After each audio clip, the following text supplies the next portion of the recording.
es muy importante que una víctima cuando va a hablar a un juicio se sienta segura y se sienta sobre todo tranquila, ¿no?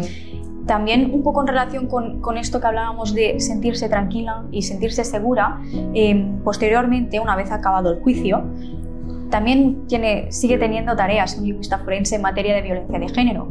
Y es que desde mi punto de vista, ¿no? A mi parecer, la justicia actual se basa mucho, es una justicia muy retributiva, ¿no? en castigar al agresor. Pero nos hace falta un poco más de justicia restaurativa, es decir, de reparar, ¿no? el daño que se ha causado a la víctima. Total. Pues ahí va un poco esta tarea. Las víctimas de violencia de género, después de haber estado tantos años o no tanto tiempo sufriendo eso, claro, se ha menoscabado su autoestima, su forma de hablar, pues refleja eso, ¿no? Le han manipulado de tal manera que ella piensa que todo lo que dice no tiene validez, que nadie la va a creer. Entonces un lingüista está allí para ayudarla a recuperar esa asertividad comunicativa, a que diga lo que realmente piensa, a que se sienta segura para hacerlo, que también es muy importante.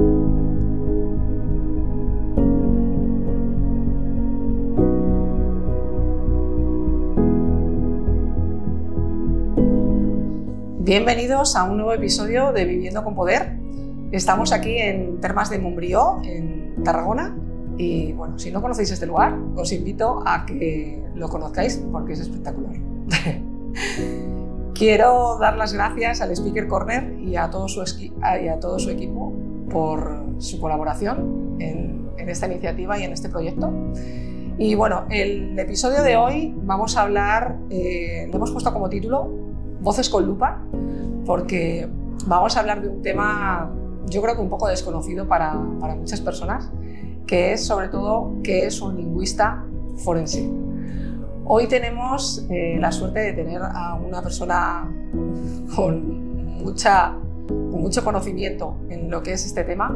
Ella es Ariadna Grau, es una lingüista forense, tiene un máster en investigación criminal y actualmente está realizando su tesis, su doctorado en ciencia cognitiva y lenguaje.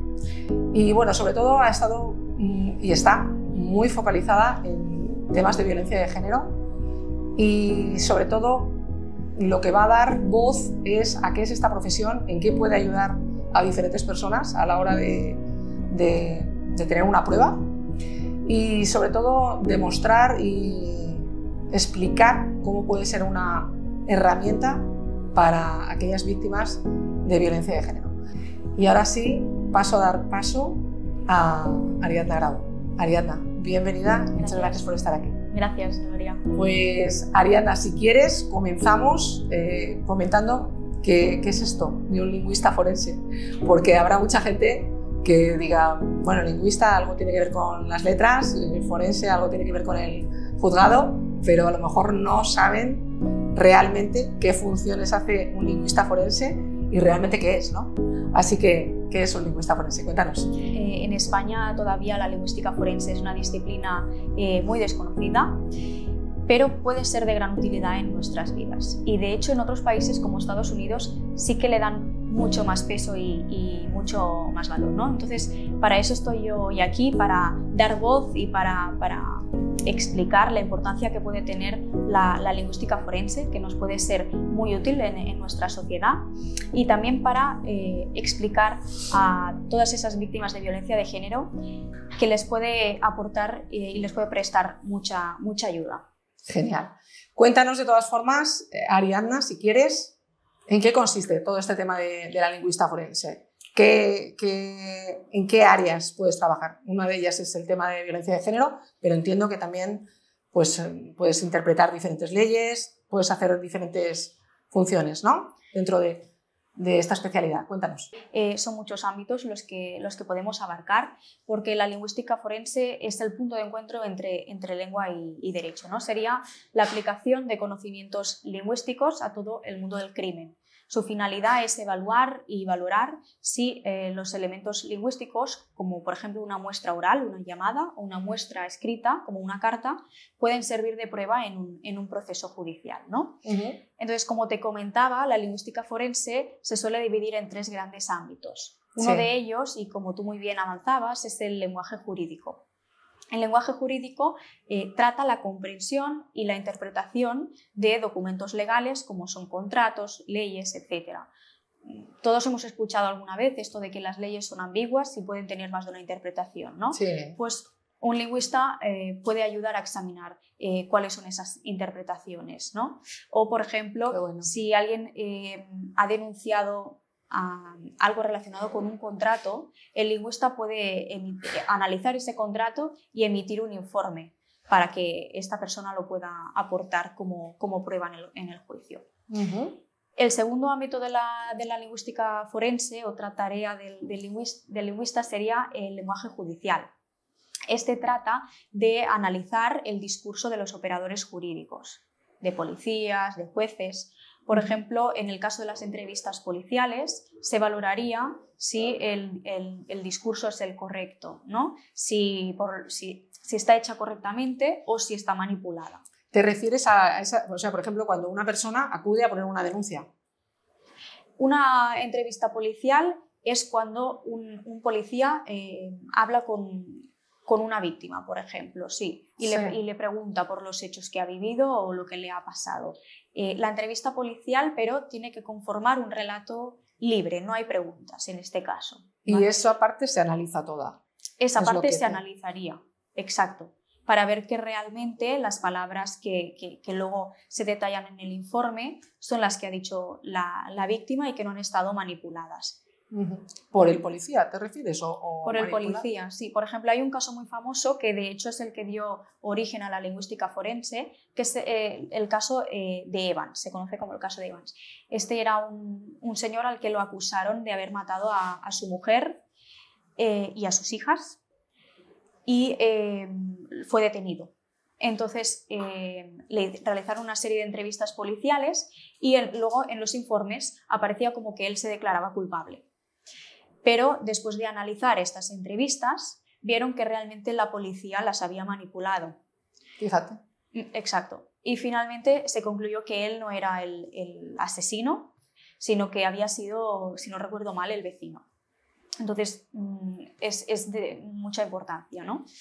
Analizar este tipo de discursos. También se puede analizar dentro de lo que es el entorno judicial el interrogatorio, ¿no? Que todos estamos hartos de ver en la tele, en las películas, sí, los interrogatorios. No sé si alguna vez habéis escuchado esto de las preguntas capciosas o sugestivas, sí, ¿verdad? Que siempre salen en las películas. Pues este tipo de preguntas realmente están prohibidas, no se pueden hacer. Lo que pasa es que muchas veces pues, se hacen, ¿no? Y también desconocimiento de la persona, ¿no? Exacto. Te hacen esa pregunta y como tú no sabes, pues respondes, ¿no? Por ejemplo, no es lo mismo que tú me preguntes, imagínate que tú me preguntes, ¿a qué hora has estado en tal lugar? Bueno, es que yo no te he dicho que haya estado en tal lugar, tú lo estás dando por hecho, ¿no? Entonces, para hacer correctamente esta pregunta deberíamos dividirla en dos. Deberíamos preguntar en primer lugar dónde estuviste y en segundo lugar a qué hora, ¿no? Entonces, claro, pero a lo mejor te hacen esa pregunta con la idea de que tú digas no estaba en ese lugar, estaba en este, ¿no? Y saber más información. También puede ser, pero lo que comentábamos antes tú y yo, cuando estás nervioso, ¿no? Muchas veces respondes sin ni siquiera pensar. Entonces hay que ir despacio, hay que ver que todas las preguntas sean las correctas y que nadie ponga palabras en tu boca que tú no has dicho, ¿no? Es muy importante. Eso es muy importante. O sea, que tu labor es un poco ahí como de detective. Sí, de investigar. Estar ahí con la lupa. Investigación. Qué bueno. Muy bien. Y el tercer ámbito de la lingüística forense, que yo creo que quizás es el que más llamará la atención a nuestra audiencia, es el que se basa en evaluar y en valorar qué elementos lingüísticos, ¿no? Si un elemento lingüístico puede ser una prueba en un proceso judicial, ¿no? Sí. Aquí el lingüista tiene muchas tareas, ahora hablaré de ellas más detenidamente, pero puede hacer atribuciones de autoría, perfilaciones criminales, puede analizar el discurso para ver identificar si hay alguna amenaza en ese discurso, etc. O sea, tiene múltiples funciones. Sí, un lingüista. Son muchas y muy desconocidas, ¿no? Muy pero desconocidas. Ya ves que puede hacer muchas cosas.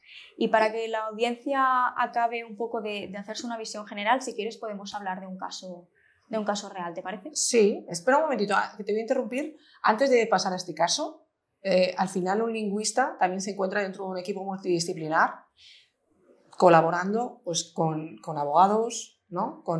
Sí. Con diferentes profesionales que estén relacionados con todo el tema judicial. Exacto, es un campo muy disciplinar, se necesitan muchos profesionales y tener contacto con muchos profesionales, desde policías, abogados, ¿no? Si quieres preparar la defensa para un juicio, necesitamos el abogado. Exacto, psicólogos, por ejemplo, en el caso de las víctimas, ¿no? De violencia de género, y también incluso informáticos, ¿no? Para que nos ayuden a todas estas tareas de lo que se llama la lingüística computacional. Así que, exacto, tiramos, ¿no? de muchos profesionales para conseguir todas esas pruebas. Exacto, para hacer un trabajo bien completo. Genial. Venga, vamos a esos ejemplos. Pues muy bien, que esto gusta. Sí, exacto, eso llama mucho la atención, ¿no? Pues iba a hablar de un caso que es muy famoso, que es el caso Una Bomber. De hecho, tiene una serie en Netflix que está muy bien, la recomiendo si alguien no la ha visto y le gusta el tema. Y es que en Estados Unidos, en 1978, un señor empezó a mandar bombas, paquetes bomba. Creo que mandó unos 16 más o menos. Así que imagínate, Gloria, la FBI estaba como loca, ¿no? Para dar con este señor, ¿no? Pero lo que dio con él, lo que acabó por dar con él, fue un análisis lingüístico. Que es el análisis que hizo el lingüista forense James Fitzgerald. Vos preguntaréis, ¿cómo lo hizo? Bueno, pues es que este terrorista amenazó con seguir mandando paquetes bomba hasta que no le publicaran este manifiesto que él había escrito.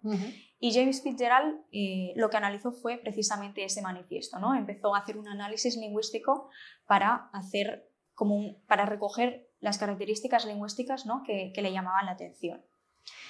Si os preguntáis qué es un perfil lingüístico, precisamente es eso. A través de distintas características lingüísticas se puede determinar el sexo de la persona que está escribiendo determinado texto, se puede incluso determinar el rango de edad. No se puede ser tampoco muy preciso, ¿no? No te puedo decir 33, ¿no? Pero sí que te puedo decir... Pero exacto. Entre 30 y 40. Eso, entre 30 y 40, exacto.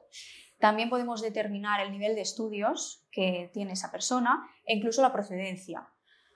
Para ponerte un ejemplo, si en una conversación escuchamos la muletilla pixa, pues esto normalmente lo usan las personas del sur de España. Del sur de España, de Cádiz. Entonces ya nos daría pistas, ¿no? De dónde es el autor de ese discurso.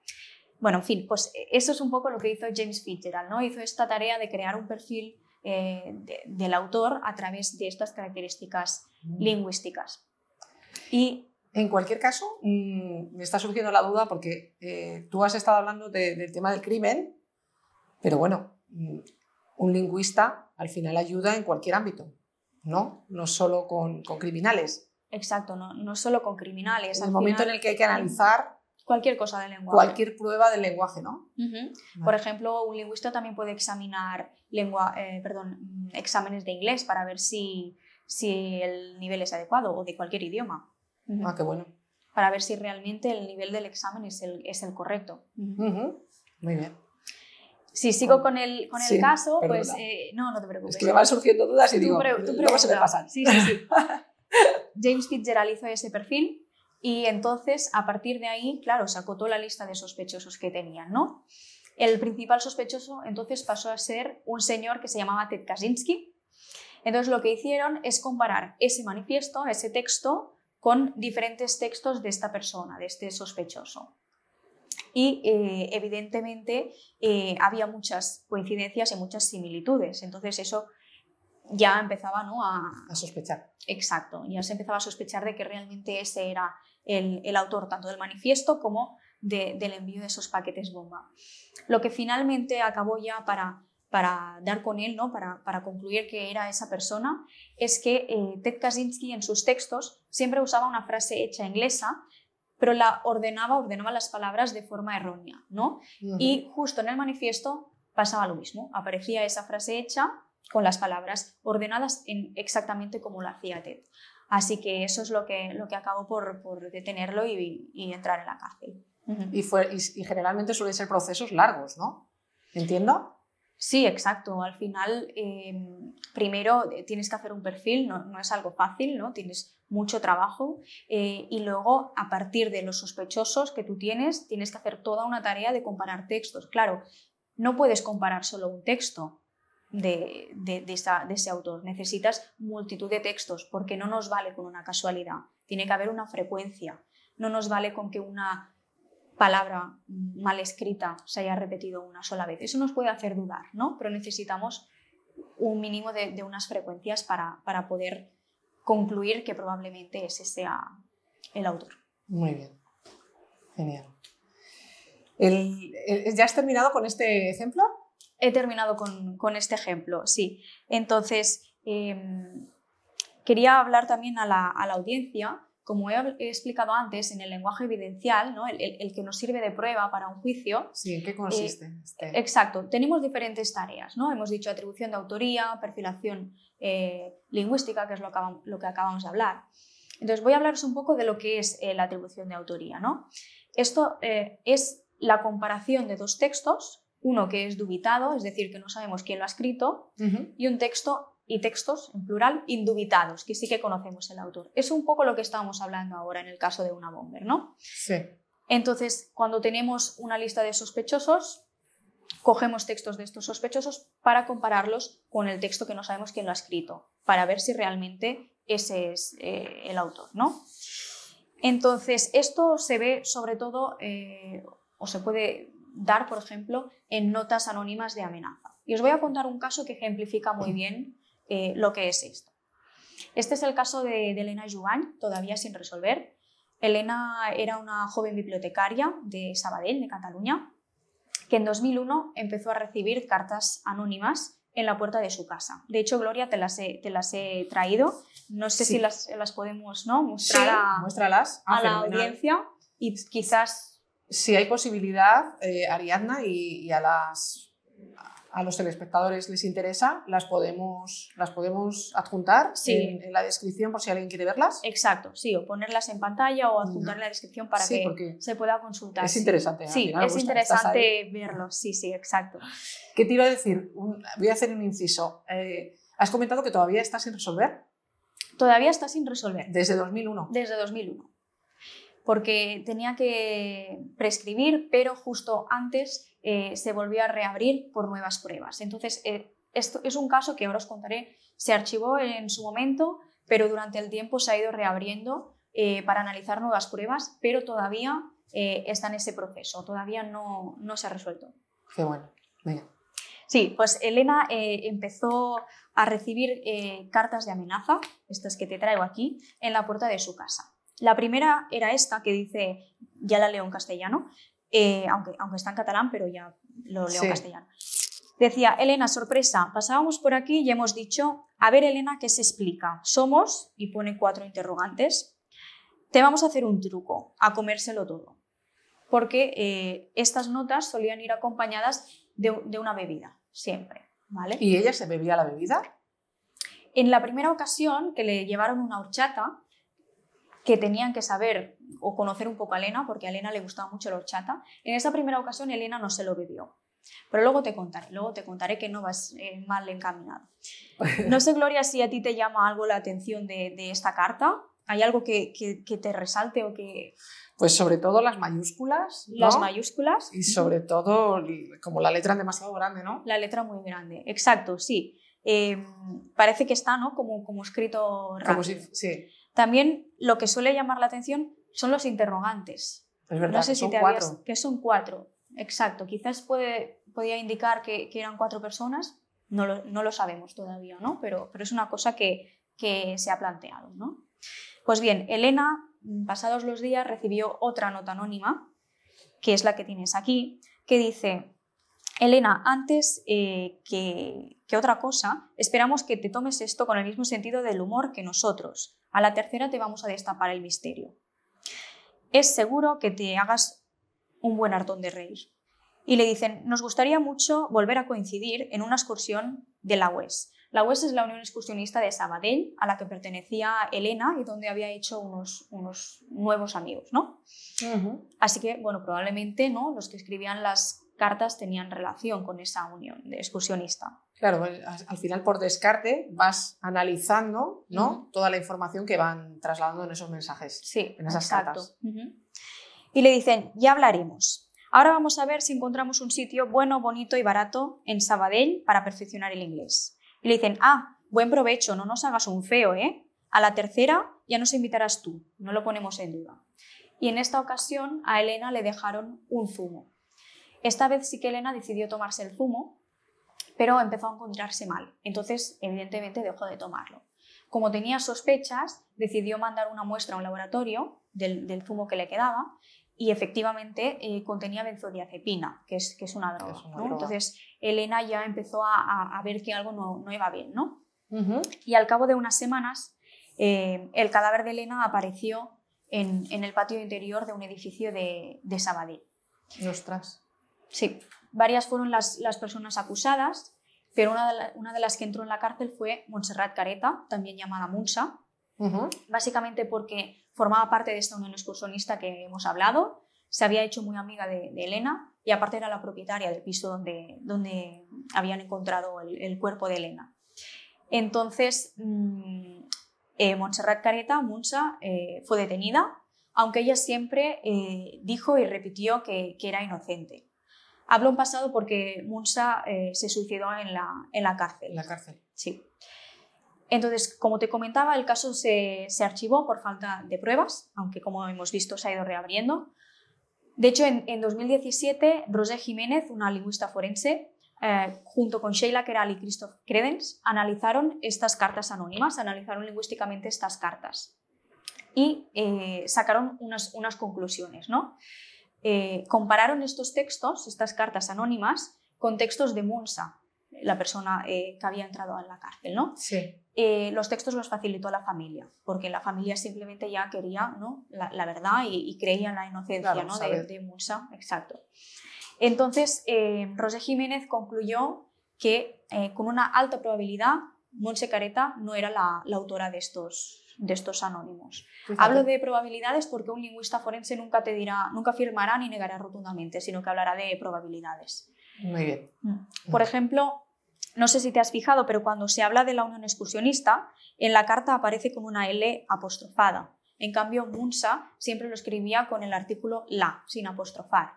O también aparece aquí en la segunda carta que et facis un bon tip de riure, una expresión catalana que Munsa la utilizaba diferente, utilizaba otras como por ejemplo riure de valent.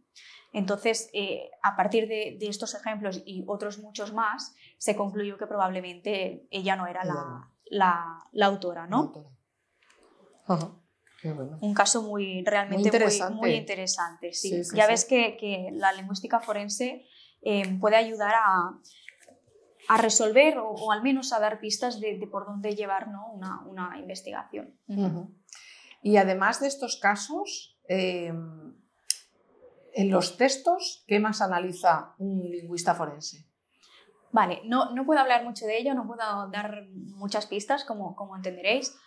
Sí que os puedo decir que un lingüista forense analiza lo mismo que un lingüista. Analiza los diferentes niveles de la lengua, como pueden ser la fonética, la fonología, la semántica, la sintaxis. Analiza todo este tipo de cosas, aunque no puedo dar muchas más bueno, es pistas. Normal, pero bueno, quien quiera más información, pues que contacte contigo y Sí. te comente.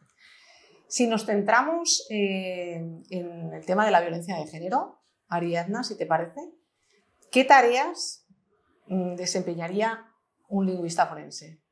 Sí, en violencia de género un lingüista forense también tiene mucho que hacer. De hecho, actualmente en España tenemos un grave problema, ¿no?, con la violencia de género, porque van pasando los años, pero los casos no se reducen. Sí. Así que creo que es muy importante, ¿no?, que todos los profesionales sigamos trabajando. Y como te decía, un lingüista forense realmente tiene muchas tareas en violencia de género, pero que son muy desconocidas, ¿no?, que las víctimas muchas veces ni siquiera lo saben. Claro, yo es que creo que todo este tema, para muchas personas que nos estén escuchando, no sabrán exactamente cuáles son esas funciones o esas tareas que hace un lingüista y en qué pueden ayudarlas, porque al final son herramientas que pueden tener, pero teniendo el conocimiento siempre, ¿no? Sí, para Gloria, poder toda tomar la una razón. mejor decisión. Exacto, sí.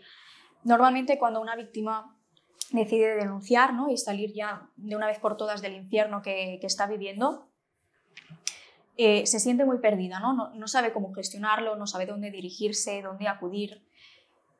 Lo que suelen hacer, ¿no?, es dirigirse a una comisaría de policía para denunciar los hechos. Y allí las atiende un agente, que es el que les toma declaración y luego el que conforma, ¿no?, la denuncia. Entonces, hay que tener en cuenta que en mi tesis yo lo que estudio es que estos documentos, las denuncias, están llenas de tecnicismos que son propios de la jerga jurídica, ¿no?, de policías, jueces, pero que un ciudadano de a pie no entiende.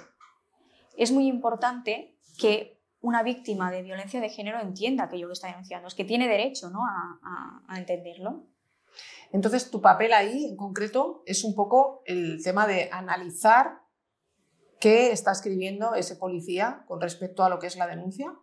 Sí, exacto. O sea, la tarea del lingüista, ¿no?, sería un poco traducir a la víctima la denuncia, el documento, para que ella pueda entenderlo, pueda sentirse segura, tranquila, ¿no?, que eso no le cree una inquietud, ¿no?, porque cuando no entendemos algo, eso nos provoca un nerviosismo. Pues, sí. Y sobre todo en ese momento, ¿no?, que la persona cuando pone esa denuncia está en un momento, pues, de intranquilidad, de incluso ansiedad o en un momento bajo, ¿no? Exacto, son momentos de mucho estrés, de mucha ansiedad, que ni siquiera puedes pensar con claridad.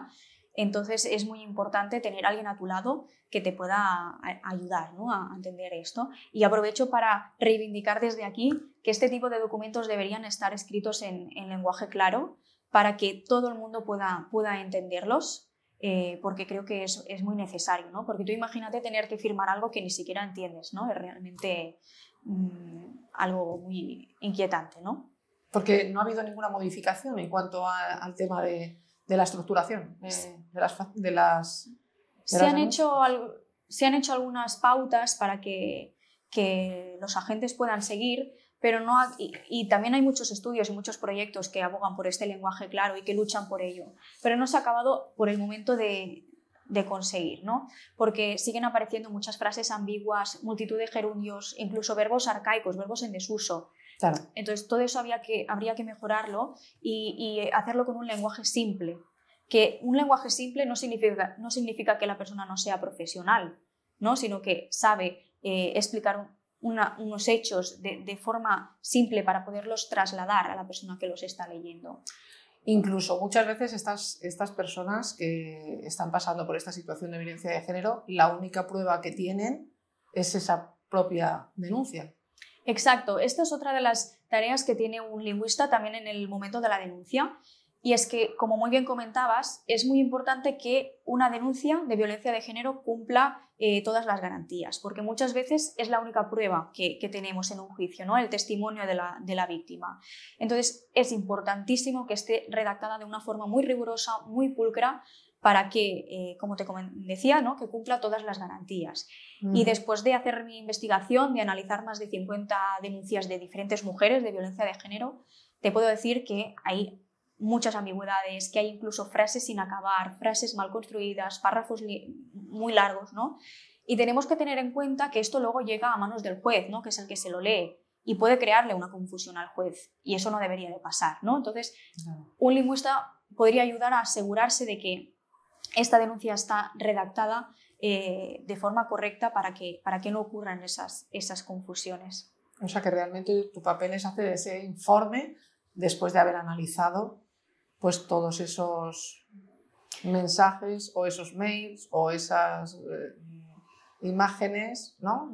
Sí, sería otra tarea esto del lingüista forense, que sería el análisis ya sea de textos, de llamadas o incluso de audios de voz, ¿no?, para ser aportados como prueba en un proceso judicial. Por ejemplo, si una víctima de violencia de género decide buscar ayuda, ¿no?, y mandar las conversaciones que tiene con el maltratador que ha mantenido por WhatsApp, ¿no? Se las puede mandar a un lingüista forense para que éste haga un análisis y poder aportar este análisis como prueba en un proceso judicial, ¿no?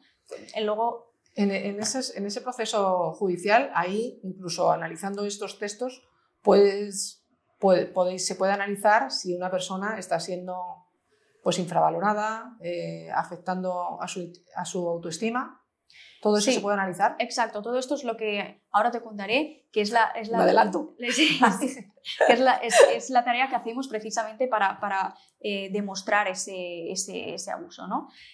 Como te comentaba, cuando el lingüista ha hecho todo ese análisis, puede elaborar un informe, ¿no? Que sería el informe pericial, que sería el que se le entrega al juez. Porque, claro, las amenazas que son explícitas son muy fáciles, ¿no? de detectar, todos podemos detectar una amenaza directa. Pero es que el maltratador también utiliza un lenguaje que está totalmente encubierto, ¿no? Escondido detrás de bromas, de ironías, de frases sin acabar o incluso de emoticonos, ¿vale? Por ejemplo, no es lo mismo que yo te diga te voy a matar, que eso es una amenaza súper directa, que algo como ya sabes que si te vas, ¿no? Y dejarlo ahí. Las dos son amenazas. Lo que pasa que una es una amenaza muy directa, muy explícita y la otra está encubierta. Exacto, ¿no? Entonces, el lingüista haría toda esta tarea de analizar a través de apoyando los argumentos con diferentes teorías lingüísticas, claro está, de que hay un abuso por parte del maltratador, ¿no? Uh-huh. Y entonces, como ahora me comentabas un poco, en violencia de género hay muchos estudios que dicen que es un ciclo, ¿no? Que hay diferentes fases que se van cumpliendo, que acaba una y empieza la otra, ¿no? Y cada vez se vuelven a repetir, se van repitiendo. La primera fase que describen es la fase de tensión, la segunda la fase de explosión y la tercera la fase de reconciliación o luna de miel, ¿no? Para luego volver a empezar este ciclo, ¿no? Se repite y se repite. Entonces, un lingüista, a través, por ejemplo, como hablábamos, de conversaciones de WhatsApp, puede analizar esas conversaciones que mantenían víctima y agresor para demostrar ese ciclo de violencia, ¿no? Por ejemplo, si queremos demostrar que había una fase de tensión, podremos decir que había ciertas amenazas, ¿no? Si existen amenazas, pues podremos aportar estas amenazas para ejemplificar y demostrar esa fase de tensión. Para la fase de explosión serían ya los insultos, el lenguaje abusivo como tal, ¿vale? Y para la fase de reconciliación o luna de miel, allí explicaríamos qué expresiones utiliza el agresor para pedir perdón a la víctima, para ganarse otra vez su confianza, etc., ¿no?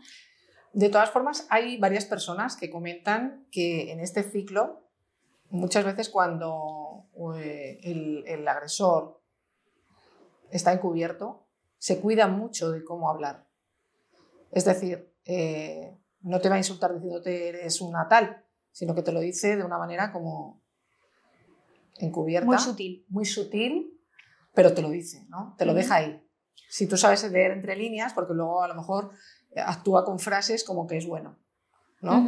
Y luego vuelve a ser malo, y luego vuelve a ser bueno. Entonces crea esa distorsión que dices, ¿por dónde va, no? A lo mejor el que no esté metido en ese ciclo no es consciente, o cuando tú estás en esa relación no eres tan consciente, pero cuando sales de esa relación, estas personas comentan que cuando vuelven a leer esos comentarios empiezan a entender en dónde estaban metidos en ese ciclo. Claro, es muy difícil darte cuenta de ese lenguaje abusivo mientras estás en ello, ¿no? Mientras estás viviendo eso, porque para ti es algo que has normalizado y es algo que forma parte de tu día a día, ¿no? Y hasta que no sales realmente no te das cuenta, ¿no?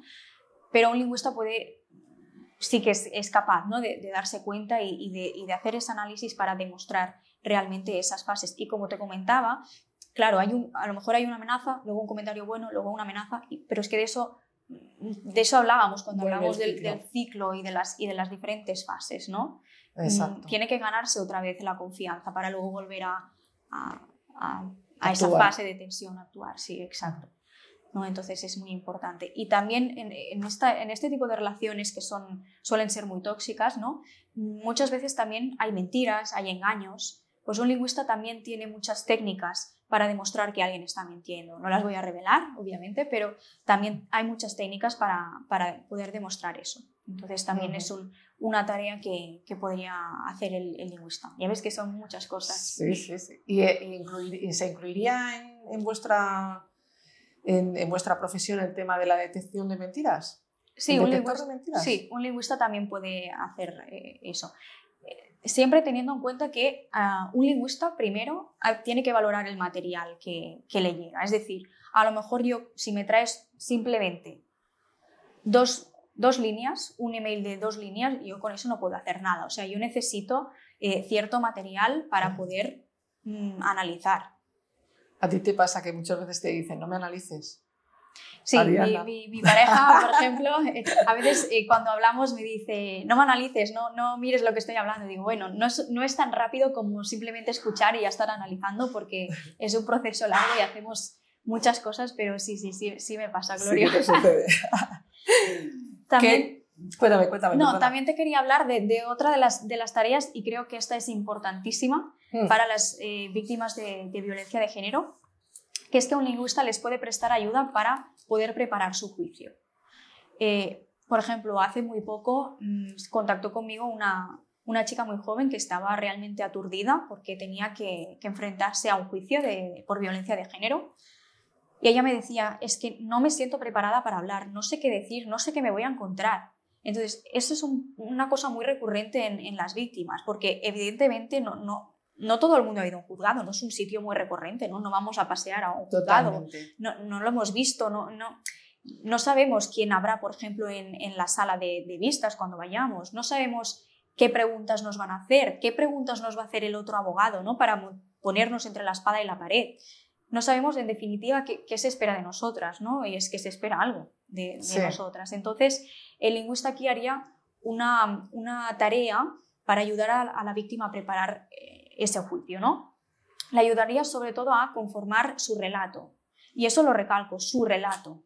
Porque un lingüista nunca elaborará un relato y se lo dará a la víctima para que se lo aprenda. Nunca. Porque eso, evidentemente, podría restar credibilidad y no es la manera de hacerlo, ¿no? Claro. Lo que haría simplemente es ayudarla, pues, a organizar la información, a evitar las contradicciones, a prepararla para las, como comentábamos, ¿no? Para las preguntas que le puedan hacer, y a sentirse mucho más segura, mucho más tranquila y relajada de que la van a escuchar, ¿no? Y que puede realmente hacer su relato.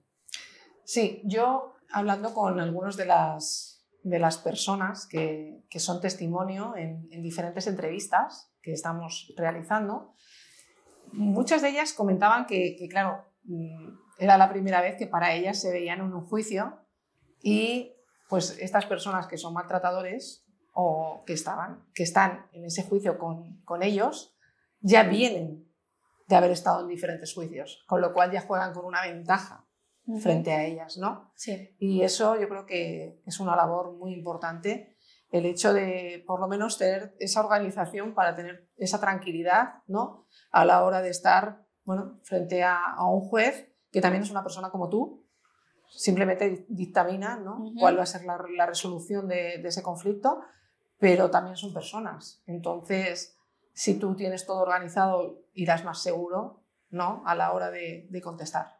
Exacto. Sí, tal y como lo dices, Gloria. Es muy importante que una víctima, cuando va a hablar a un juicio, se sienta segura y se sienta sobre todo tranquila, ¿no? También un poco en relación con esto que hablábamos de sentirse tranquila y sentirse segura, posteriormente, una vez acabado el juicio, también sigue teniendo tareas un lingüista forense en materia de violencia de género. Y es que desde mi punto de vista, ¿no? A mi parecer, la justicia actual se basa mucho, es una justicia muy retributiva, ¿no? en castigar al agresor. Pero nos hace falta un poco más de justicia restaurativa, es decir, de reparar, ¿no? el daño que se ha causado a la víctima. Total. Pues ahí va un poco esta tarea. Las víctimas de violencia de género, después de haber estado tantos años o no tanto tiempo sufriendo eso, claro, se ha menoscabado su autoestima, su forma de hablar, pues refleja eso, ¿no? Le han le han manipulado de tal manera que ella piensa que todo lo que dice no tiene validez, que nadie la va a creer. Entonces un lingüista está allí para ayudarla a recuperar esa asertividad comunicativa, a que diga lo que realmente piensa, a que se sienta segura para hacerlo, que también es muy importante. Es muy importante que al final vuelva a su esencia y a ser quien es, y que al final pues esos miedos que muchas veces incluso te dejan, ¿no? Instaurados, pues que realmente consigas rebatirlos para poder avanzar, ¿no? Exacto, sí. Y si quieres te puedo hablar de algunos casos reales en los que han trabajado lingüistas forenses, en concreto en violencia de género. Uno de ellos es el caso de Dana Leonte, es de hace poco. Dana Leonte es una chica que desapareció. Ella tenía una pareja, que es Sergio Ruiz, con la cual tenía un bebé. Sergio Ruiz, cuando Dana desapareció, enseñó unas conversaciones que había tenido con Dana, supuestamente después de que ella desapareciera, en las que Dana le decía que no podía más, que tenía mucho miedo, que se iba, por voluntad propia, que se iba, porque tenía miedo de la gente a la que le debía dinero. Entonces la policía ya vio que algo no iba bien, ¿no? Y enseguida sospechó de su pareja, de Sergio, y encargaron un análisis lingüístico de estas conversaciones. Entonces lo que hicieron es comparar estas conversaciones, estos mensajes que supuestamente había mandado Dana, con mensajes escritos anteriormente por Dana y por Sergio. Y vieron, de hecho, te he traído aquí algunos de los mensajes, no sé si también luego se los podremos poner a... Pues sí, si quieres enseñarlos, pero bueno, no obstante, los ponemos en, vale, sí, en la porque descripción no sé si... y Exacto. quien quiera verlos, porque a mí todos estos temas me gustan, sí. Son interesantes. Pues en estas conversaciones había muchas faltas de ortografía, había muchas abreviaciones que no eran características de cómo escribía Dana, sino que eran más bien características, supongo que ya te lo puedes imaginar, de su pareja, de Sergio. Ya. Entonces, finalmente, por esto y por otras pruebas que recabó la policía, ¿no? Detenieron a Sergio y actualmente está en la cárcel. Y otro caso, también para que veamos casos fuera de España, es el caso de Danielle Jones. Danielle Jones era una joven que fue desaparecida también cuando iba al colegio. Entonces estaba esperando el autobús del colegio la última vez que se la vio. También un poco parecido al caso que acabamos de ver de Dana, Danielle, cuando desapareció, posteriormente mandó unos mensajes a su tío diciendo que había tenido problemas en casa, que no estaba a gusto, que todo el mundo la odiaba y que se marchaba. La policía también rápidamente pues, sospechó de su tío e hicieron esa comparación de textos. Y evidentemente las similitudes de este último texto eran con los textos del tío y no de los de Danielle, por lo que era el tío el que había escrito esos mensajes, ¿no? Y el que la había violado y posteriormente asesinado. Fíjate. Entonces es importante... No sé si... Bueno, esto, a ver, yo te comento pues conversaciones que vamos teniendo en las diferentes entrevistas, pero muchas veces dicen que incluso los maltratos suceden en las personas más cercanas, incluso de las propias familias. Sí, sobre todo los abusos sexuales siempre dicen que hay que mirar cerca, que suele pasar que sea alguien cercano a la familia, un familiar, un amigo de la familia, sí, eso es cierto, sí. Parejas de otros, sí. Parejas que no tienen por qué ser tu marido, parejas también. Sí, sí. Sí, eso que comentas es también muy importante, porque el tema de la violación, ¿no? O de los abusos sexuales, muchas veces cuando es dentro de un matrimonio la gente no lo ve como una violación, ¿no? Yeah. Y sí es una violación, aunque estén casados, ¿no? Totalmente. Entonces sí que es algo también importante de destacar y de ver cómo sacas esa verdad para demostrarlo. Sí, sí, sí. Muy bien. ¿Qué te iba a decir, Ariadna? ¿Cómo es que te dio por estudiar esta profesión? Pues bueno, a mí siempre me han gustado mucho las letras pero siempre ha sido como más la parte científica, ¿no? Ya desde bien pequeñita en el instituto, eso que a nadie le gusta hacer, lo de hacer los árboles sintácticos, la fonética, todo eso a mí me chiflaba. De hecho, siempre mis compañeros, ayúdame o házmelo, y siempre a mí me encantaba. Entonces yo decidí estudiar lingüística precisamente porque es la parte más científica de las letras. Y fue en una clase de la carrera de lingüística que nos vinieron a dar una charla de lingüística forense. Vino Sheila Queralt, que es la eminencia de lingüística forense en España, y me quedé toda la sesión escuchándola con la boca abierta, pensando, wow, me fascina. Y a partir de ahí yo me puse en contacto con ella para poder hacer mi trabajo final de grado sobre ese tema. Sheila, la verdad que siempre me tendió la mano, me ayudó. De hecho, sigue ayudándome en mi tesis, es una de mis directoras de tesis.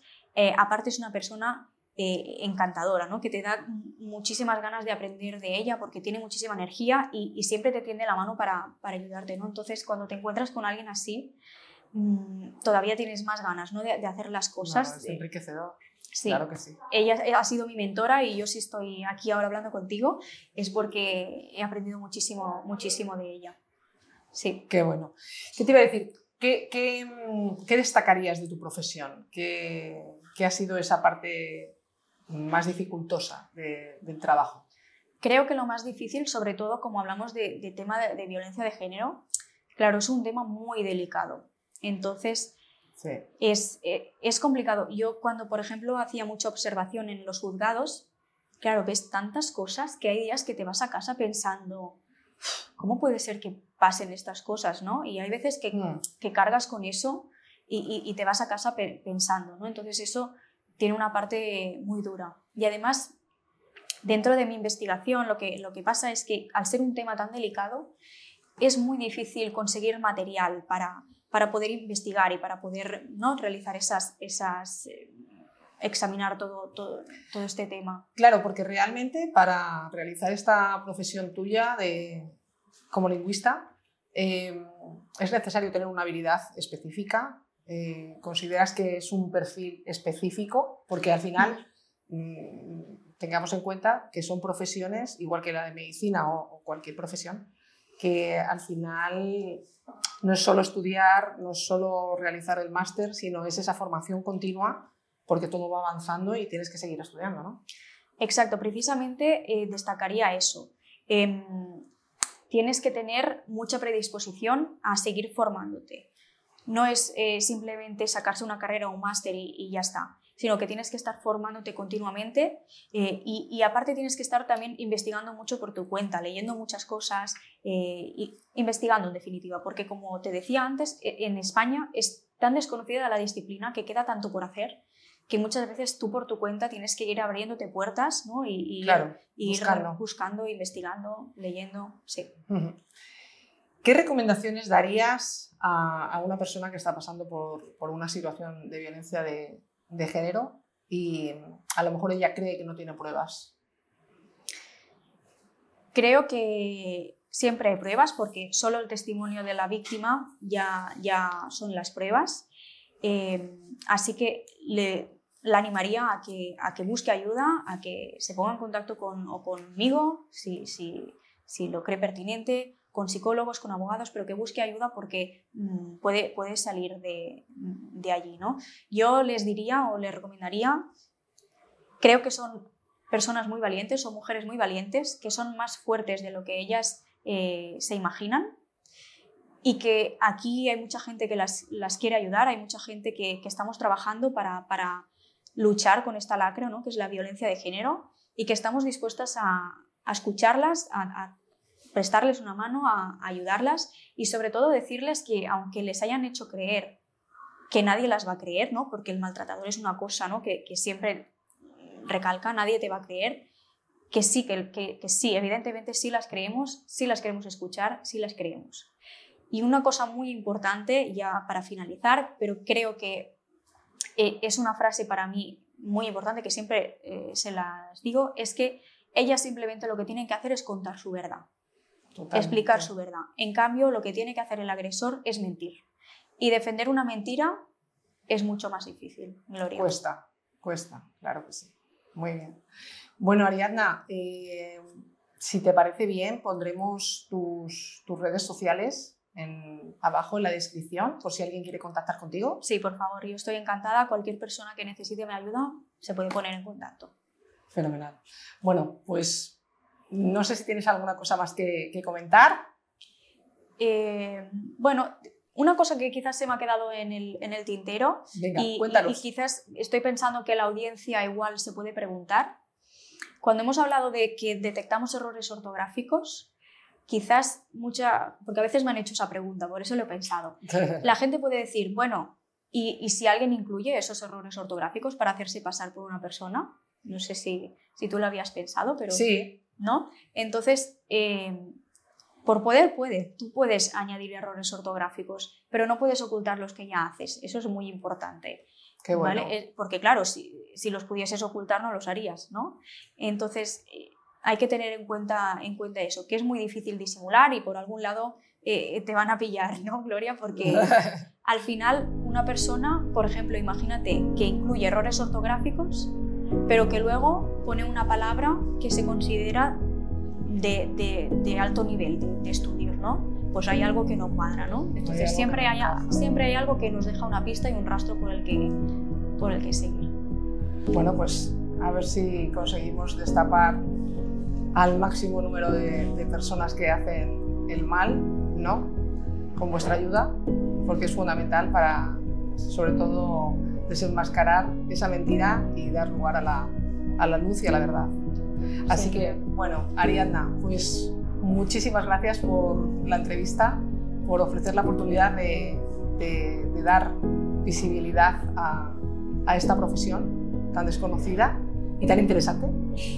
Yo creo que el conocimiento que tienes y toda la sabiduría ayudará mucho a diferentes personas, sobre todo a cuestionar, ¿no?